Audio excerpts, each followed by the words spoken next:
YouTube made me question my entire childhood. Watching the Magic School Bus. Let's just get into it. There's something about going back and rewatching old TV shows from your childhood that just fills you with this warm, nostalgic feeling. Even though you're older now and your tastes have changed, these shows can still connect with you in ways that nothing else can today. Yeah. That's exactly. at least how I feel when I rewatch The Magic School Bus. A show before everything became cynical and edgy. A show that just wanted to teach people how the world works. But then you find something in that show that you don't remember. So just wait. Dark. Janet, you want proof? I'll give You proof. Here's one. Something. No.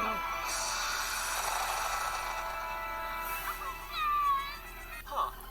That's weird. I don't remember Arnold dying in the show.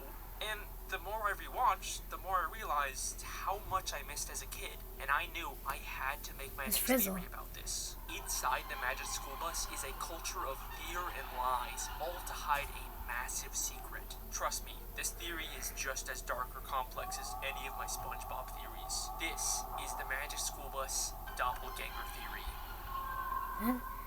Did that pencil just shoot a bullet? But first,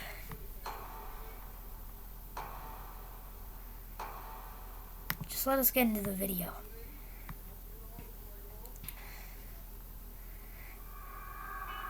It was just Raid Shadow Legends.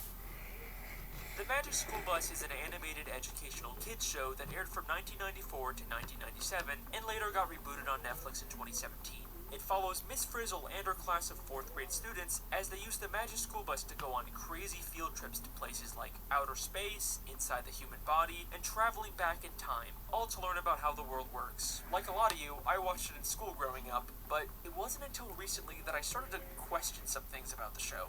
Like, do the parents know that their kids are regularly going on these dangerous, life-threatening expeditions? And how is Arnold still alive after taking off his helmet in Exactly. space? I remember that episode.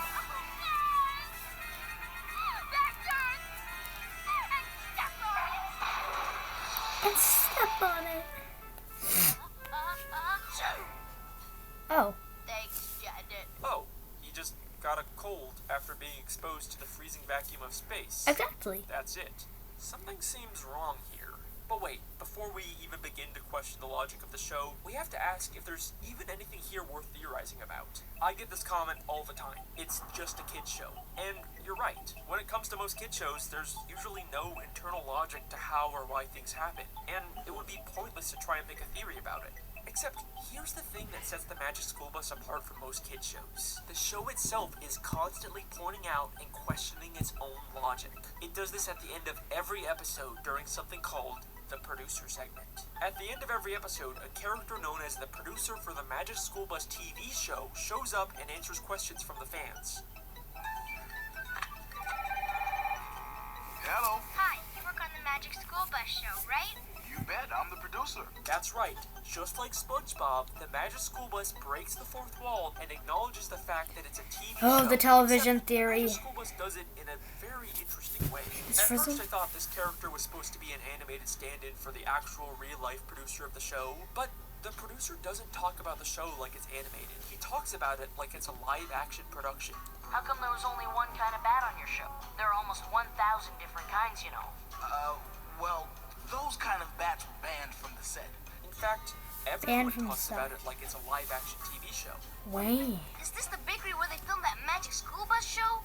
Yes. What Filmed? we're seeing here is not the actual producer of the PBS animated Magic School Bus show. We are seeing a fictional producer character for an in-universe live-action TV show inside of the real-life animated Magic School Bus show. I don't get It's it. confusing, I know. Think of it like a mockumentary where the filmmakers are just Oh, as much The part of the Office story as the stuff. characters. So, just like my SpongeBob television theory, everything we see in the show is being filmed by in-universe cameras, and everything that happens is just scripted for the purposes of creating an educational live-action TV show. Since when can a bus shrink and sprout legs like a bullfrog? Since Froggy. the scriptwriter wrote it in for the purposes of this episode. You didn't believe the part where the kids got so close to the volcano. It's television. We all know real kids don't go inside volcanoes. And another thing, if an astronaut ever does make it to Pluto, she'd better not take her helmet off. You think they'd end up with more than a cold, huh? She'd end up a block of ice, or worse. None of the characters actually go to space or travel through time. There's no real danger or magic involved. In the canon of the show, everything we see is fake. And this isn't even a Truman Show Obviously. situation where the main characters are unaware they're being filmed. The kids actually sometimes show up or call in on the producer segment and talk as if they know about the show. Watching that show, you'd think that nighttime lasted about 5 seconds. Oh, well, we were a little short on time. So, that pretty much answers every possible question I could have about this show, right? Like, anything weird or dark I find can just be explained away by it being scripted by the showrunners. And I almost gave up on making this theory because of that. Until I realized that's exactly what the Magic School Bus wants us to think. What? The cover-up.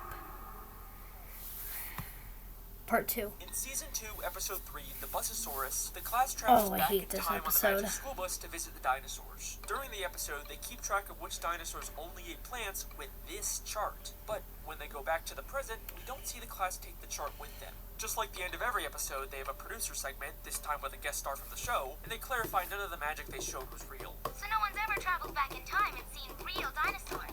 Absolutely not. Time travel is impossible. But it's what happens at the very end of this segment that changes everything. What?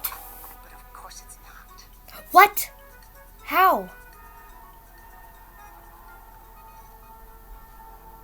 Is he? How could they find the dinosaur chart buried underground if the time travel wasn't real?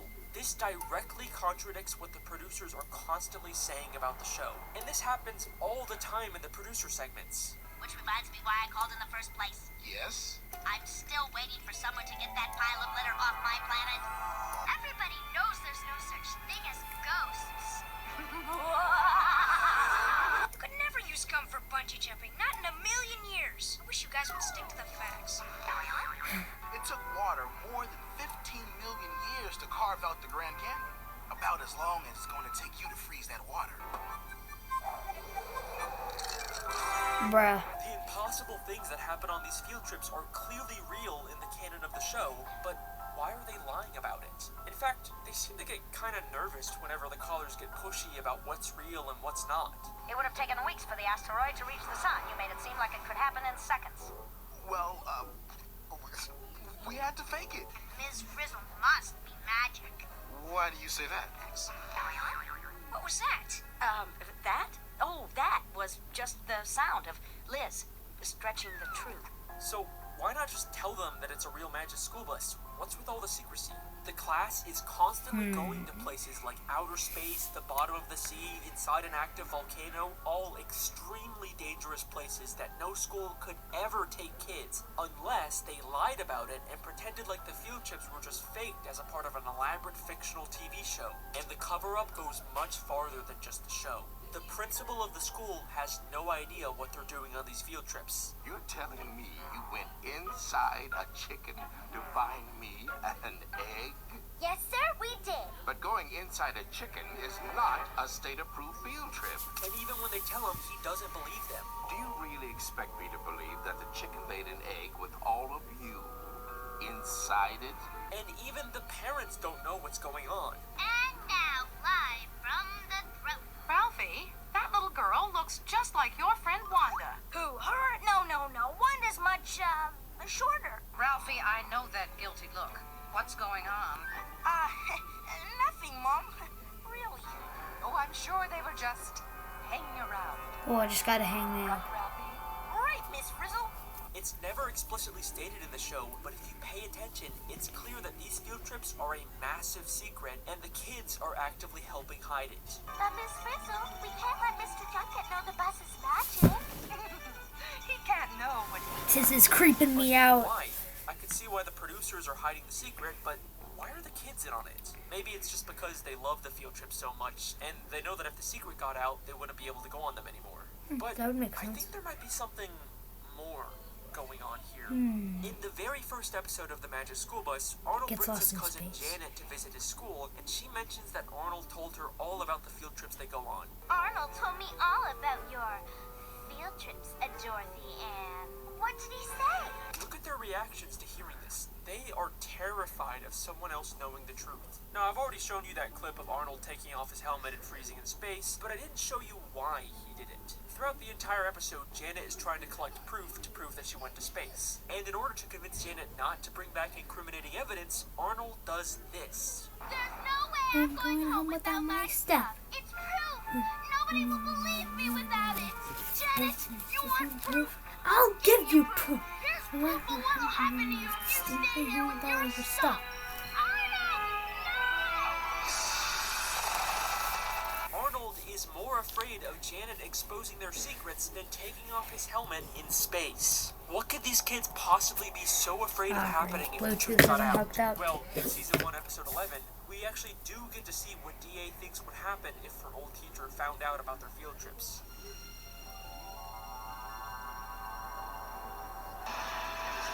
Phoebe's old school. Mr. Seaflat, I'd like you to meet. Take chances, make mistakes, get messy. Oh, we never did anything like this at our old school. Holy shit. It's Miss Frizzle. They're all afraid of Miss Frizzle. Miss Frizzle may seem like this quirky, fun, eccentric teacher, Exactly. but she is constantly manipulating these kids into being afraid and totally obedient. In episode 2, Arnold asked Miss Frizzle if he could skip the field trip. Miss Frizzle, I'd really love to go on a field trip, but I've got this weird feeling. Well, Arnold, I do need a volunteer to stay behind. She casually says he can stay behind, but then without telling him, they shrink down and go inside of Arnold for their field trip. Okay. At the end of the episode, they tell Arnold they were inside of him, and after this horrifying realization sets in, he says this. You went inside? Miss Frizzle, no matter what, I'll never miss another field trip. Never, ever, ever, ever. The What? message Miss Frizzle is sending is clear. If you disobey or try to miss a field trip, there will be consequences. No. And if you don't believe me, in the very next episode, the exact same thing happens. In this episode, Ralphie gets sick and his mom tells him he Oh, has to boy. miss school, but Ralphie vehemently tries to fight it. It's my opinion, as your mother, And as a doctor. that you have a fever, which means you are sick, which means you are going back to bed. Nice. But Mom! Seems kind of weird, right? Usually kids love to miss school, especially a slacker, goofball character like Ralphie. I hate No, missing school. He knows there will be consequences if he misses a field trip. And as expected, the class goes to his house, shrinks down, and goes inside of him. It's like an unspoken rule of the class. If you miss a field trip, you will become the field trip. There is a culture of fear Oh and my lies God. in the classroom, and Miss Frizzle is at the heart of all of it. No matter what, you must keep her secrets and continue going on these dangerous field trips, even if there's risk of getting hurt or worse. Which brings me back to my original Death? question. How did Arnold actually survive after taking off his helmet in space? What if I told you he didn't? And the Arnold we see after this is not the same Arnold. Doppelgänger. That's the name of the theory. Please let me be an Yeah, doppelganger. Doppelganger. So, the Magic School Bus is supposed to be this infinitely powerful magical contraption, right? It can go anywhere, travel through time, and change itself or anyone else into just about anything. So, who's to say that the kids who get injured or killed don't just magically get brought back to life by the bus off screen? But after Arnold comes back from being frozen in space, he acts different. In the very next episode after he gets frozen, they keep calling attention to the fact that Arnold is acting weird for some reason. You feel all right, Arnold? It's sort of explained away in the episode, but it's weird how they keep bringing it up. Miss Frizzle, I'd really love to go on a field trip, but I've got this weird feeling. And before he was frozen, we heard him say this. I wonder where we're going today. Inside a rotten log? Been there. To the bottom of the ocean? Done that. He mentions how they've already been to the bottom of the ocean and inside of a rotten log. But they visit both of these places in future episodes, and Arnold never mentions the fact that they've already been there. In fact, no one does. It's like they don't even remember these past field trips. And this show does have continuity and a precedent for mentioning old field trips. This looks familiar, kind of like when we were in your bloodstream, Ralphie. Remember?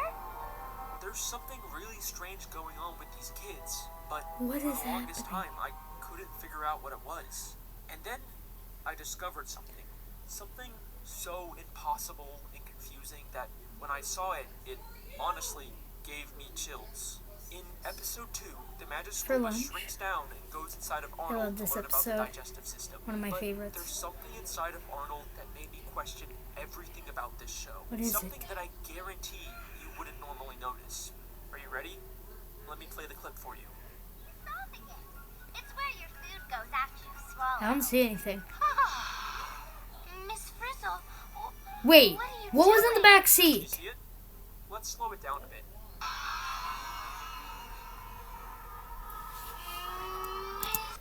What?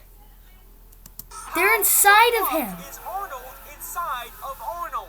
He is the one person who absolutely cannot be in the bus right now. But there he is, sitting in the back. But the next time we see the back of the bus, he's gone. No way, this has to be some sort of really weird animation mistake, right? Except 25 seconds later, we see him again sitting in the back of the bus. How is Arnold inside of Arnold? Okay, maybe they just made the same mistake twice, right? Yeah. Except this isn't even the only episode where this happens. In season 4, episode 2, the class learns about a chicken's life cycle and shrinks Arnold down inside of an egg. Why is it always Arnold?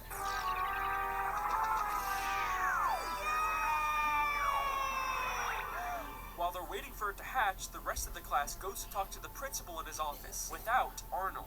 Except for a single shot, What? you can see Arnold in the office even though he's supposed to be inside of the egg. And just like last time, he immediately disappears as soon as we cut back to where he was standing. Who is this second Arnold who keeps appearing in places he shouldn't be? And that's when it all made sense. The magic school bus doesn't bring dead kids back to life. They replace them with identical clones.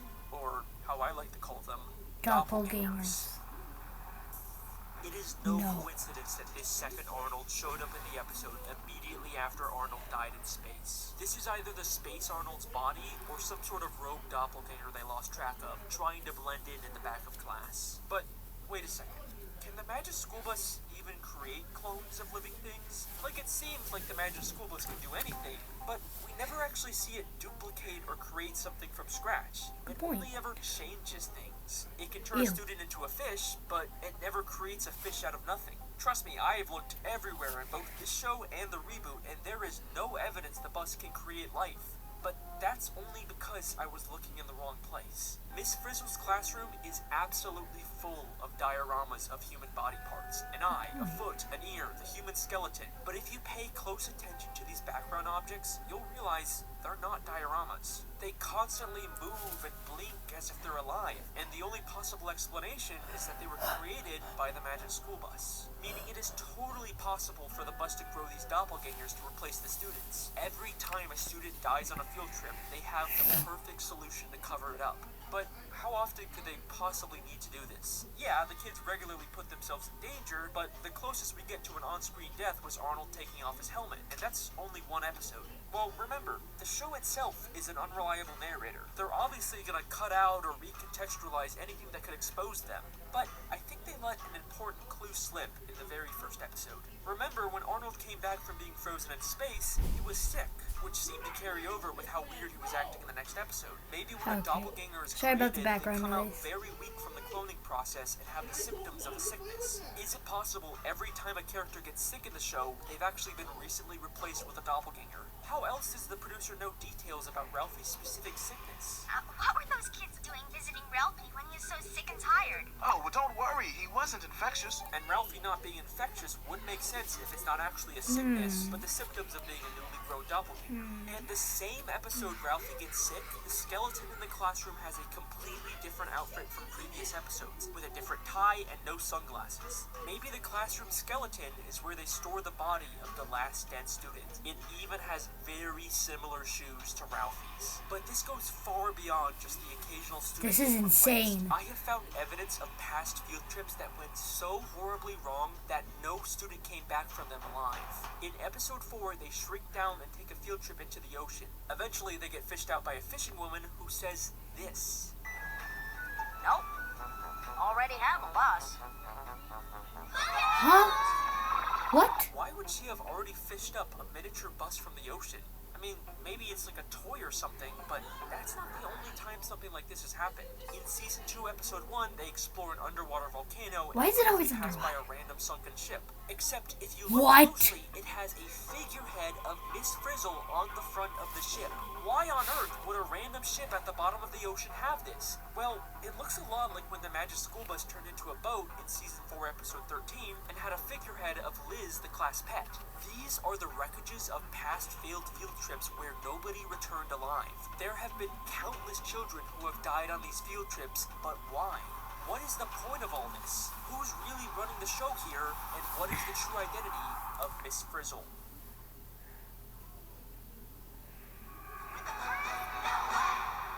Who's really running this show? Part Magic School 4. Bus TV show This is is part run by 4, producers the we see last at the part. end of every episode. You bet, I'm the producer. One of them. There's 2 characters who have been called producers of the show, Yeah. and we never find out their names or where they came from. But do they look familiar at all to you? They have a very similar appearance to Tim and Wanda. No. Is it possible No. the producers are actually the original students who survived all these years? And the similarities go far beyond just their Wow.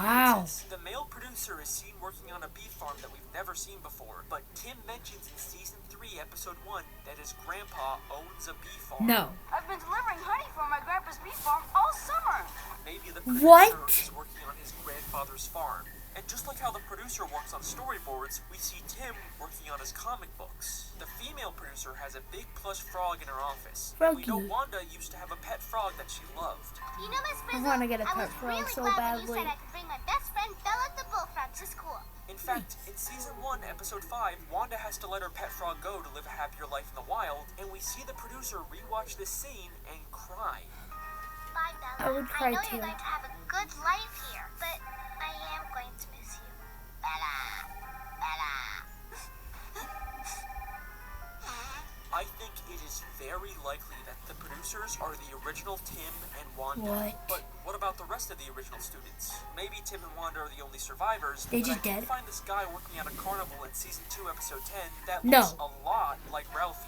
And I could also Why is there a totally see towel Ralphie in my growing up bed? working at a carnival. But then what about Miss Frizzle? Even though we see the producers running things at the Ow, end of the ow. episode, it seems like Miss Frizzle is Does anybody also else in get that charge of the feeling show. that you're being like Really bitten by a expect us to spider believe that Mikey or and stung Paula by a bee actually when knocked the there's bell nothing figure on you? off the hammer slammer?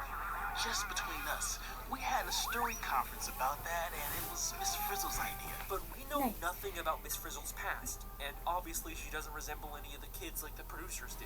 I mean, the closest comparison we have is Cat. Arnold with their similar hair color, but obviously Arnold is male and Miss Frizzle is female. At least we right? think. And that's what I thought too, until I discovered pickle theory.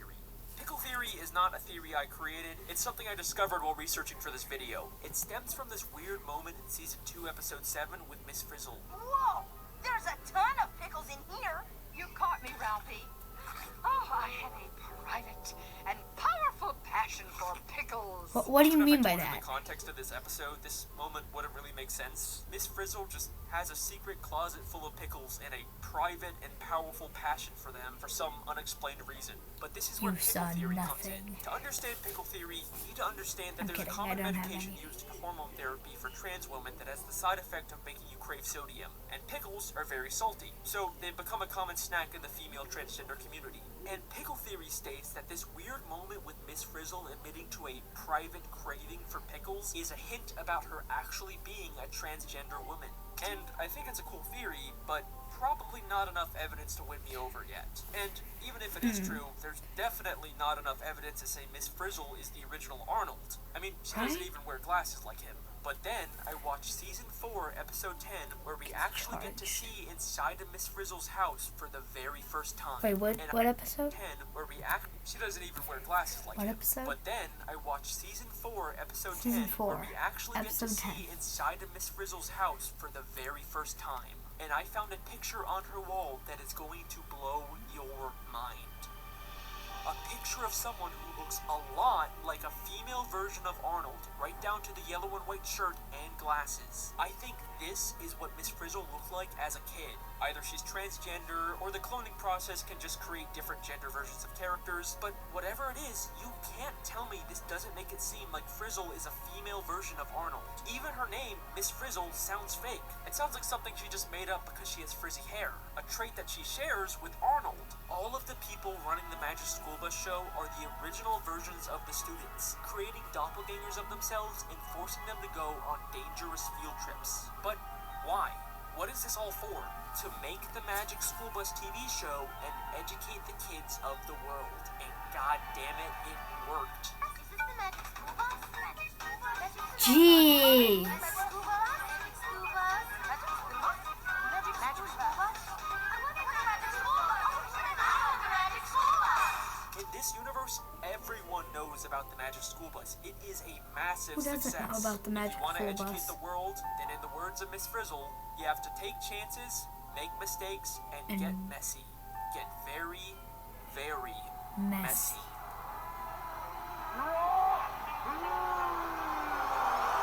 And that's the Magic School Bus doppelganger theory. Okay, bye. That was freaky. Subscribe if you're Subscribe if you're in shock, because I know I am. Alright, bye guys. Make sure to subscribe to join Team Froggy. Bye.